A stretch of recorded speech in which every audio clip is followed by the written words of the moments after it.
Hey y'all, it's Amanda. Welcome back to the channel, and we're going to talk about the books I read in the month of June.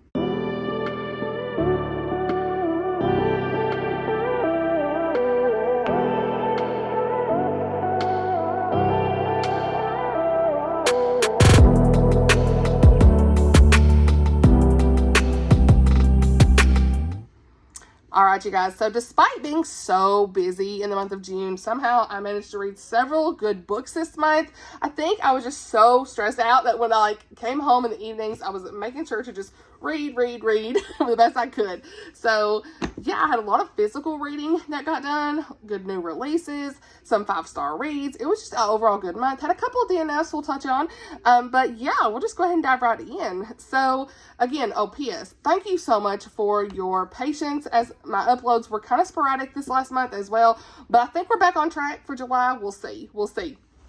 But when I need to take breaks, thank you again for always being patient. So let's go. Again, all of the reviews for these books will be linked down below from my blog, bookloveramanda.blogspot.com, and the shopping links as well for your convenience, okay? You know the drill. Let's talk. So I did have to DNF a couple of books, you guys, unfortunately. One I think is maybe more of a soft DNF. The other one's more of like a hard DNF. Like I'm definitely not going back to it. And the first one is Come Back to Me by Jody Headland. I know several of you really enjoy this series. It's a time travel contemporary Christian historical romance. And this one's about our main girl of Marion, and she's a research scientist, and she's like kind of following in her father's footsteps with this quest. He is in a coma, and he drank a vial of holy water that's believed to have residue from, I want to say, the Tree of Life or something like that. And she's questioning all of this stuff, like, is this even real? That kind of thing. It's kind of like speculative Christian fiction, if you will, of course, obviously, because it's got time travel and things like that. And so she finds the traces and things that make her believe that this is real. And so she ends up drinking some of that, like residue of the holy water, I guess, and she starts slipping through time. Okay, and I DNF this maybe chapter 10 or 11, and I just wasn't, I don't know, I felt weird about it being like holy water being the medium, I guess, if you will, or the means to time travel. There's something about that I just felt kind of convicted about personally, and take me with a grain of salt, but like, I didn't really know how to feel about it. And I talked about my friends, and then they reassured me that they also would think that's kind of weird, you know, and then it wasn't for me, honestly. There was just something, I'm really like a stickler about time travel. It has to make sense, and it just wasn't making a lot of sense for me personally. But she was slipping through time, and she saw, not to add to this, but like the other part of this is like she was seeing this basically hot guy. Was he a Scotsman or something? I don't even know. It was giving Fabio. I know me and Tammy were talking about this. So she was like, you know about Fabio, you know, like those hot men, like, I don't think he was even Scottish. I don't know, he wasn't. Anyway, ignore me. I don't think he was. Anyway, but it was giving something like a Scotsman in a way. But he was like, was he Scottish? See, I don't even know. But his name's William Durham. And I don't think that's Scottish. But anyway, he's a valiant knight. And I didn't even get really past her really going into time yet. She was kind of slipping through time. And she kept talking about his chiseled body. And there was a scene, like, I'm sorry, I'm not trying to be mean, but like, there was a scene where she slips through time, and like, she ends up in his, she in his bed or something? It was such a weird scene, and he like, I don't know if they were in the same bed or laying in I don't even know if it was a bed. See, I could be lying. I'm questioning myself. It's been so long since I tried to do this. But it was like a random scene that made no sense. And I need to try to find it, but I don't even honestly care enough. It was just like a lot of physical attraction, whatever, you know, that was just kind of annoying more than anything. But I probably could have got past that. But like the biggest thing to me was the time travel issues I was having, of course. So yeah, if I would have finished this, it would have been probably a 3-star. Take me, again, grain of salt. I know this was Oshina's Patreon buddy read. That's why I was going to try to read it. And I already owned it. It was one I think I put on a list somewhere of one I wanted to read this year. And I think she gave it 3 stars as well. So we probably were going to be in the same boat. I watched her spoiler reading vlog, and I'm glad. Okay, I watched her spoiler Patreon reading vlog, and I'm so glad that I didn't have this. Because it just probably wasn't going to be for me. So regardless, it's just not for me. It might be for you. Compliment sandwich here. Nothing bad against Jodie Hedlund. I do have some of her cowboy romances I plan to read when I want some good cheese. But for right now, this one just wasn't for me. So, it's gone. Then we have got Lost Roses by Martha Hall Kelly. Y'all know I loved Lilac Girls, and I was reading this one with Lauren from Intuitive Reading. Me and her both, I don't think the content in this was like the right time for us to even try to read this. I mean, it was hard to read. Now, again, I wasn't in the headspace for it. I know these things really happened. I do want to try to get into this book again at some point because I want to know the family history, right? I do. And plus I have Sunflower Sisters, which is another part of the series. But I was like not having the time to dive in, I think, as well, like with the family stuff. So I was getting really confused with how they were related to the girls in Lilac Girls. So I don't know. It was a weird feeling. Like I just like, the content was hard. There were some sexual assault scenes of this young girl. And it was just really a tough read that I wasn't ready for.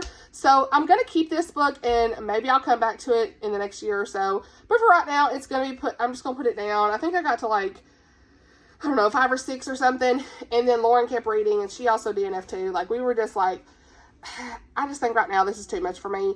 And we just decided to put it down. So maybe someday I'll come back to it. But for right now, it's just going to sit on the shelf till I decide to.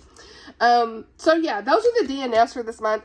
And let's get into some of, well, let's go in order of what I read, I guess. This is a new release, and this is From the Valley We Rise by Elizabeth Musser. This is a Christian historical fiction, and I really enjoyed this one. I gave it 4 stars. I did read, I've got this one actually right here. I could probably pull it out for you guys and show. This is my second. Well, if I can pull this off the shelf. Not so easy. I read By Way of the Moonlight by Elizabeth Musser in 2022, and I gave this 5 stars. It was one of my favorite books. I actually have a full dedicated review video, kind of back when I was doing those videos back then. I don't really do those as much anymore, but I do have a full review video for this book that I will link if you want to watch that from when I first started my channel. And this one was definitely just like a very impactful read for me, and it was a 5-star.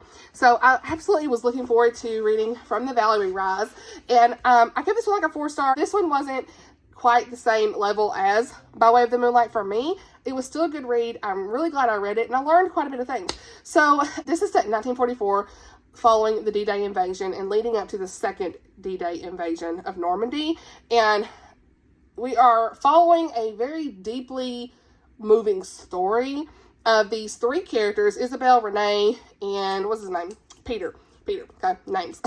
But they're each navigating their own portion of this story. There's some betrayal, loss, a lot of freedom, like the high cost of freedom, if you will, during World War II. So Isabel had this commitment to rescuing Jewish children during this time, even among all this chaos that was going. It was very inspiring to see that. And then Peter is an American chaplain who is kind of grappling with all these different wounds of his past, and he brings a very powerful perspective of faith into this story, and then plus healing. And then Renee, that journey that we see for him is more just really this devastation to resilience for him.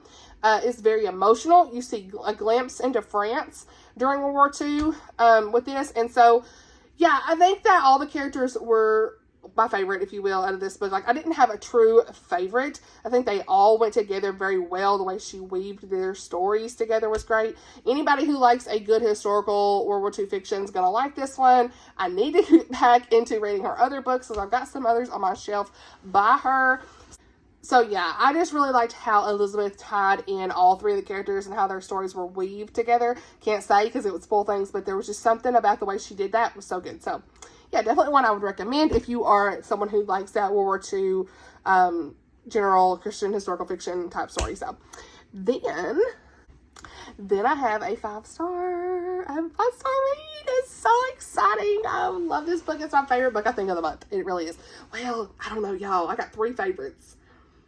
Boy, it's going to be hard. I don't know where this lands, but right now it's a favorite. Let's say that. I got 3 5-stars at least on this.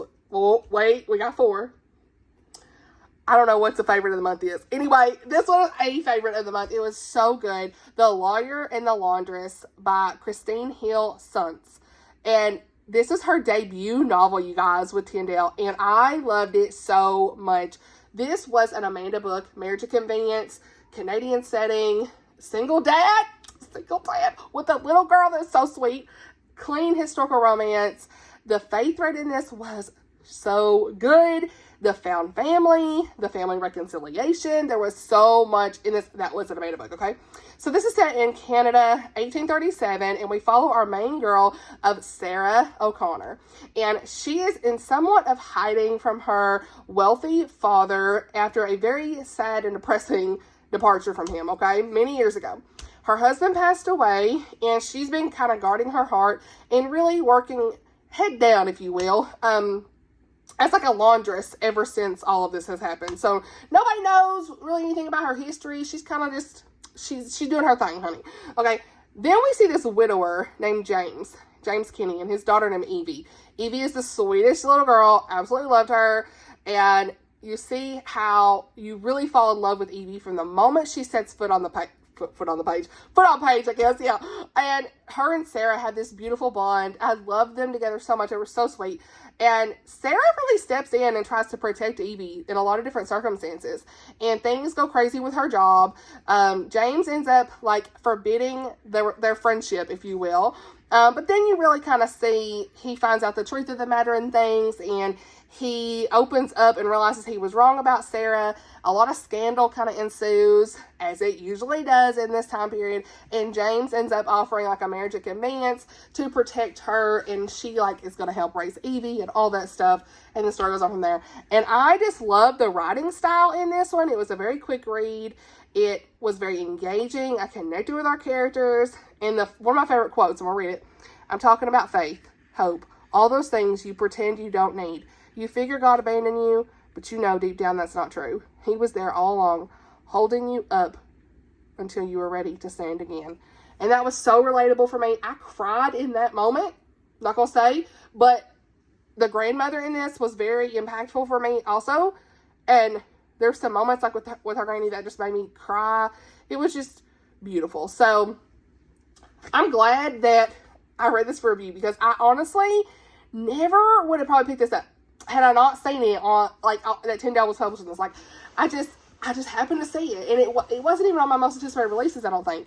Like, I don't think I did, because I didn't see it until right before it published, and I was like, yes, please, I want to read this.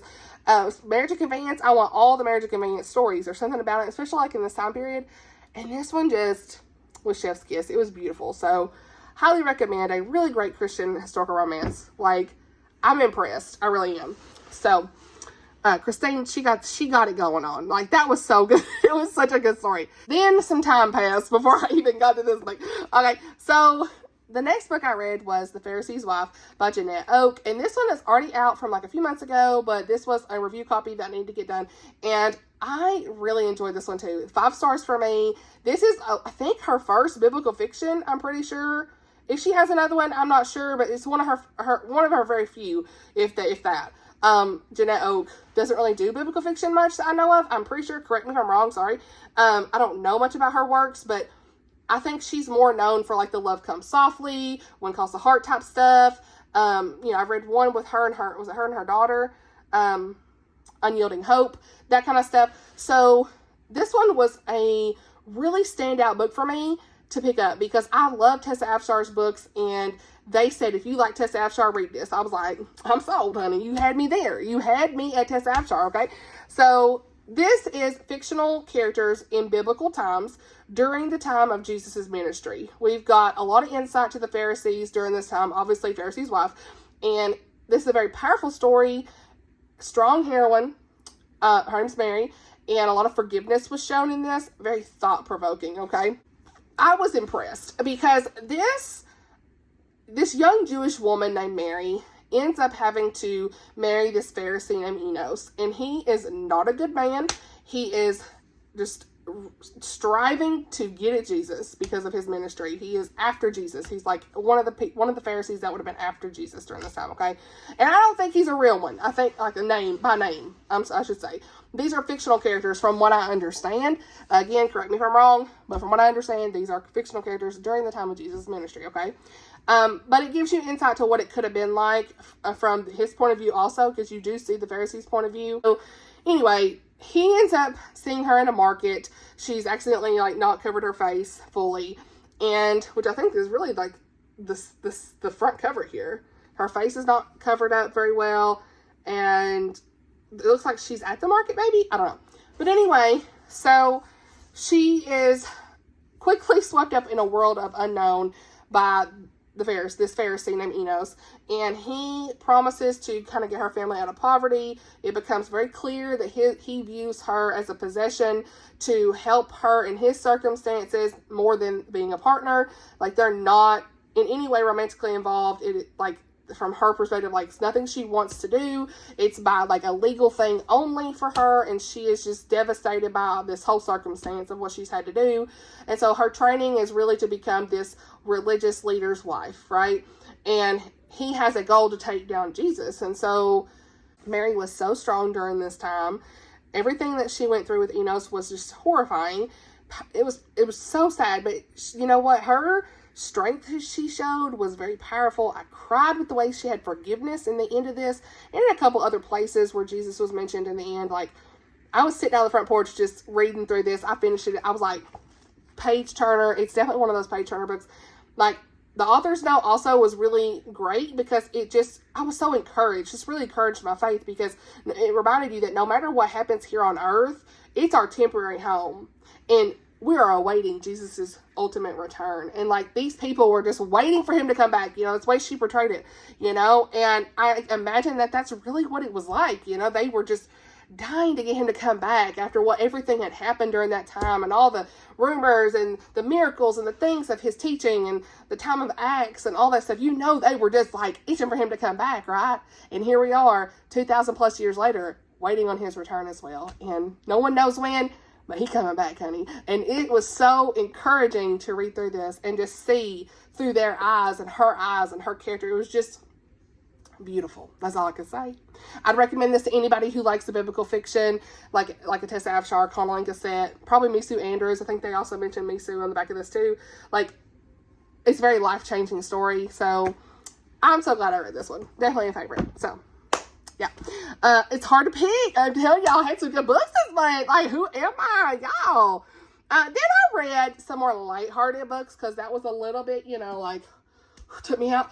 And dived into a new author. I'm going to talk about these together. Kendra Warden. So this author writes Christian romantic suspense, and it's giving like Mandy Blake. I'm telling you guys, I really enjoy these. I gave both of these 4 stars. Forged in Peril and Forged in Secrets. There are audiobooks available for these as well, and I did listen to both of them, and I also had physical copies. So these were the audiobooks I managed to get to this month, just because her 3rd book's coming out soon, and I'm pumped for it, so need to know. But in the first book, we have got Forged in Peril. I actually won both of these in a giveaway that she was doing, so that was fun to get them done pretty quick. But anyway, Forged in Peril is the first book in the series. You could read these as standalones. I'd recommend you read them probably together, you know, first and second, just because you get a little more of the background of kind of the setup here. But in Forged in Peril, it's a clean Christian romantic suspense, second chance romance. It's set in Texas. There is a paralegal heroine, a protective MMC, when I get protective MMC, honey, private security. She feels safe with him, workplace romance, and our main characters are Bristol and Cameron. Now, again, this was giving very reminiscent of like a Mandy Blake for me. I don't know, it was the way she wrote her story. I really liked her writing style. And Bristol and Cameron knew each other a long time ago, and so she kind of broke his heart, and now he back, you know, second chance, all that stuff. But like, she's not the same girl that he knew, you know, the whole drill.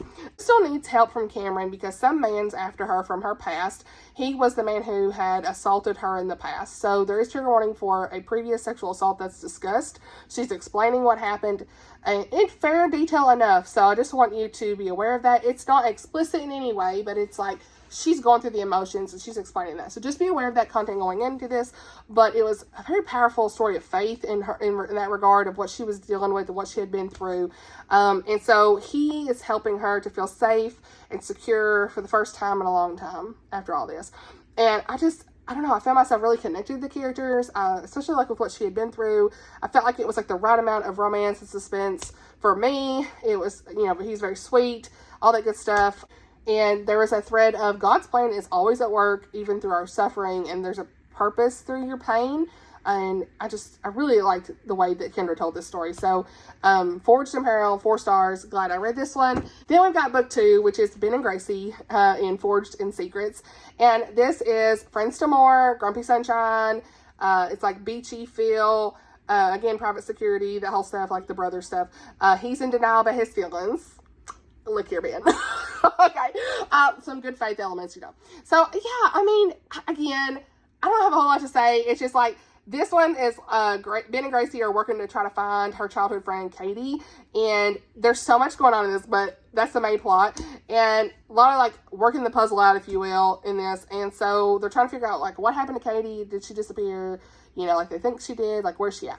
And Gracie is the office manager for them, and they have to kind of work together for a while to figure all this out. She kind of helps keep the team afloat. And he's a grump. He's a grump. But he's keeping his feelings at bay. Okay? He's trying not to let nothing come up. And time goes on. He realizes he cannot keep them hidden. So, yeah. I like the way that they relied on God in this story. As content goes, there was, like, panic attacks shown on page. Maybe, like, once or twice. I can't remember. Kisses only, though. Clean. All that good stuff. And PTSD was discussed. So, yeah. I think that both of these were just some really cute Christian romantic suspense stories. Had like the right amount of cheese that I like too, like the sweetness. I love that. And yeah, it put me in the mind of like Amanda Blake, and that was what was so great about it for me. Like, very similar. So I'm definitely gonna be checking out all of her books because I need book 3. I need book 3. Glad that I picked her up. So I will link all that stuff down below for that series for y'all to check out. Okay, they're on Kindle Unlimited too.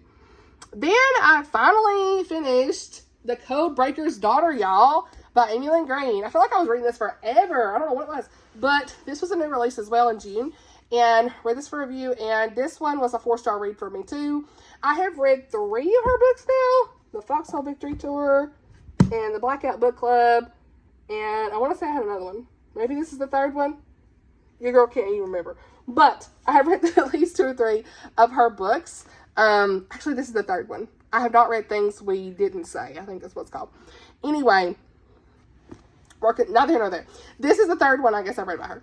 And this is really interesting. It's like, obviously, Codebreaker stuff. You can tell from the title, Codebreaker's Daughter. But this one delivers historical fiction in World War I and World War II stuff. So you've got, like, code breaking and wartime secrets, a very strong mother-daughter dynamic, dual timelines here, journal entries, a lot of hidden histories and stuff from the Great War, and there's women that are working behind the scenes in World War II, and you really get to kind of see the family legacy unfold in this, and intelligence work that these ladies did through the code breaking. So it was cool to see that and learn a bit more. The author's note explained a bit more as well for me. But in this one, we followed Dinah and Lillian, and you really see the behind the scenes work that Dinah did for OSS in DC. And she breaks through code, is learning about her own mother's work through these journal entries and stuff that she did as a code breaker through World War I. And she is reading through this and seeing all of the stuff in her own eyes and uncovering secrets about her mother. She had no idea what had happened in her past. And she learns a lot about her struggles and things like that too. So see the topic of mental illness, mental health discussed in this as well. And she did it in a very respectful way. This story, I would say, is a bit more slower paced, very character focused, as we see the dynamics of the mother and daughter kind of play out in this one. It elevates the book because it's more character focused, of course, for me, because Dinah is really figuring out all this stuff about her mother's past. And you see a lot of conflict in their strained relationship too.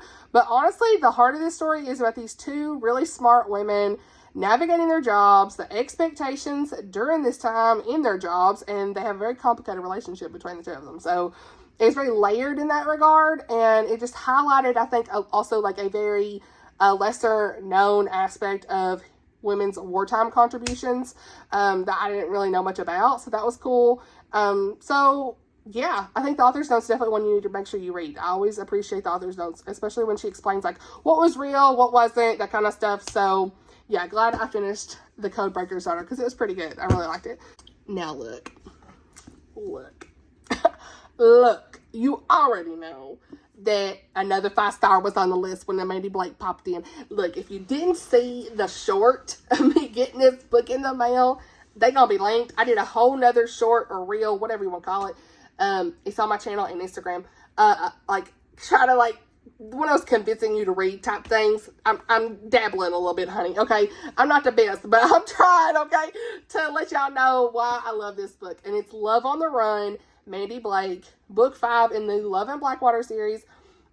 Look, I'm always gonna sing Mandy's praises. There's something about these series, these books, that just like were comfort reads. Like if you ask me what is your favorite comfort read, it's gonna be a Mandy Blake. There's something about it. I'm so glad that the Lord put her in my path to connect with her, because this series, the Wolf Creek Ranch series, this series, some of her Christmas books, I've read like what, 15, 16 her books now? 11, 12, 13, I don't know, 16? I don't even remember. I want to say it was 16. Did I put that in the review? 16 bucks. Okay, and how awesome is that? Like, no surprise it was 5-star, but there's just, I mean, not every book of course is a 5-star, so for me that she's wrote, of course, but like these last series, I mean, almost every book in this series has been 5-star for me. I think every book in this series has been 5-star. There's been some 4s and 5s, and I want to say maybe one Christmas book was like a 3.5 or something like that, but again, these have been solid Christian romance books, and I just have so much love for this series. So in this one, Love on the Run, I laughed, I cackled, and you know what? In a busy month, you cry in such a busy month. I'm so glad to have this book to read because it was so busy and I was so stressed. I was like, I need the joy, and Mandy brought the joy. So, okay, it took me a while to read it, and I'm so glad because I took my time and just really enjoyed the experience. Okay, we have a runaway bride, best friend's brother. He's protecting and taking care of her. You already know. It's a favorite. It's one of my favorite books of the year. So many laugh out loud moments. Okay, let's talk about it. So in this one, let me scroll down here because, baby girl, I'm looking at my notes because reasons. I'm not going to try to remember everything because I'll mess up. But we follow Anna in this, and you see Anna in the previous books. I would recommend you read the series in order, but you don't necessarily have to, I guess. But Anna has her wedding with Dean, and Dean's not a good guy. He cheated on her, and early on in the like this like first chapter, the wedding's off. Okay, but not before her best friend Olivia, which we saw her story, her and Dawson previously, puts her brother, what's that best friend? What? Her brother Bo up to going on the honeymoon that Anna already paid for. The Dean ain't going on. Okay, yeah. So with those stories, I love it. So they going on the honeymoon anyway. Bo's going with her. Watch out for her, that kind of stuff. And they're going to Freedom, Colorado, which is cool because I have read the story, Aiden and Joanna, in Freedom, Colorado, in her Freedom, was it Freedom Ridge? Something like that. One of the Christmas series, okay? Multi-author Christmas series, okay?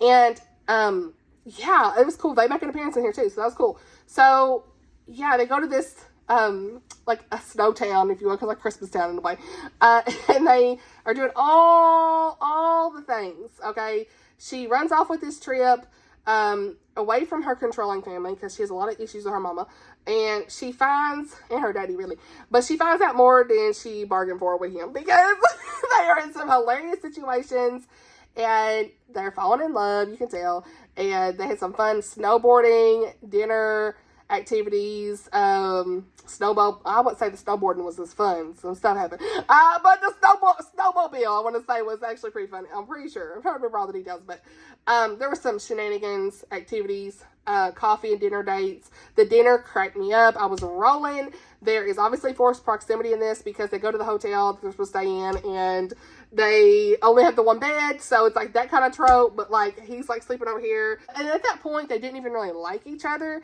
So like the first night there, of course, like they're like way across the, you know, this big old king size bed, you know, nothing happens, there's no like weird tension. And so then later when things kind of get ready, he's like sleeping not in the same bed, he's like on the couch because there is some kind of feelings developing. So I like how Mandy always tackles that very well, very respectful. in those situations.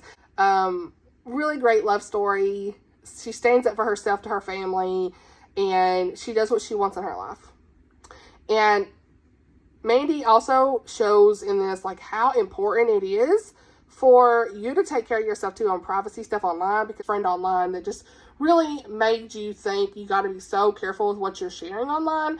So I'm glad that Mandy kind of put that in there. I really liked how things ended with her friend there in that situation too, but very interesting situations. So I don't know. All I can say is it was just a great book. I've talked, 5 minutes on this.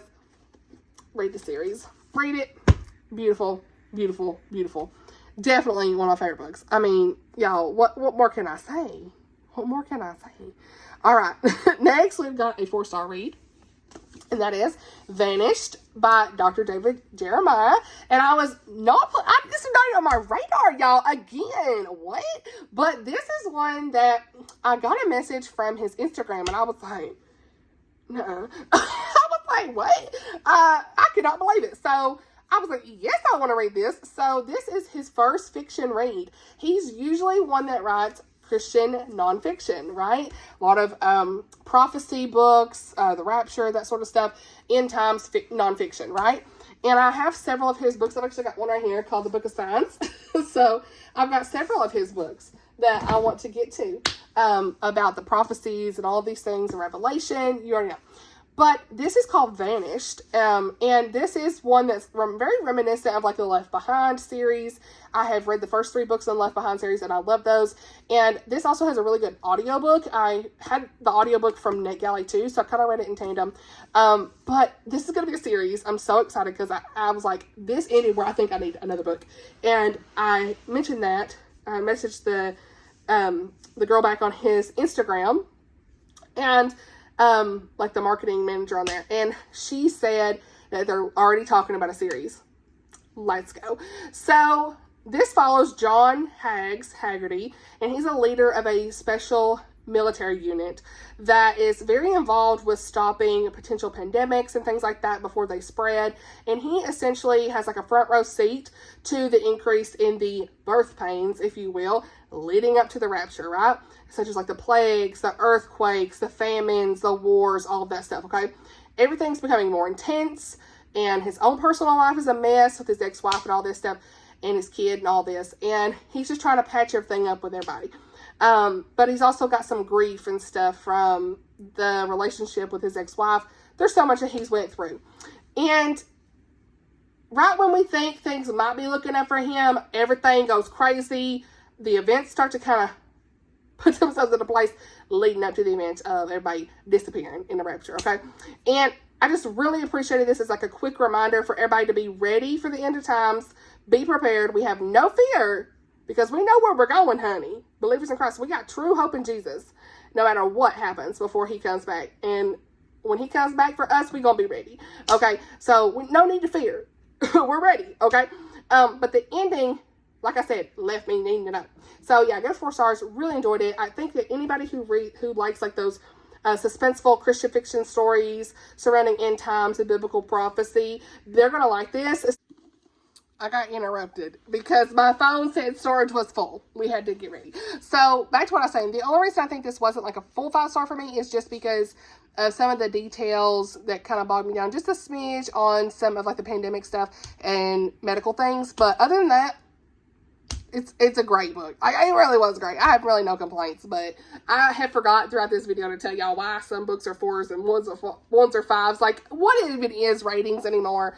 If it's not a 5-star, it just means it wasn't like top of the list 5-star favorite. There could be some pacing issues and things like that throughout some of these other books that just wasn't like full 5-star favorites, but that's fine. Like, I don't even know what to say about why it's a 4 versus a 5, but I just know my 5-star feelings, okay?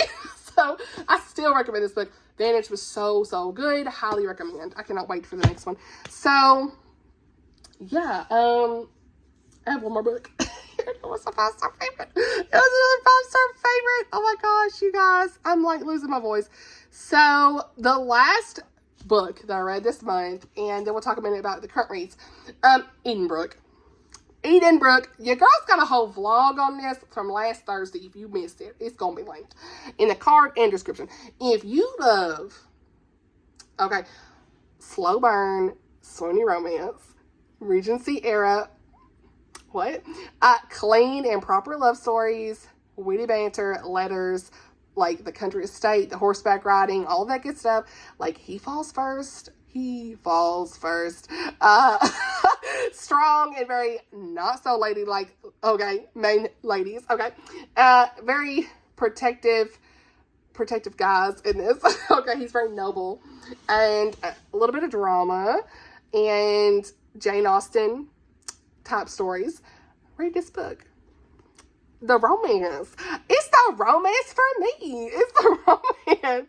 I was in my feels, y'all. Like, I tabbed this up. Look, there was so much in this that was so good. I went through all the details in my vlog. Please go watch it. It's 47 minutes of me. Maybe like 43 minutes, because I had like a 5-minute health update in that video too. Just gushing. Come on.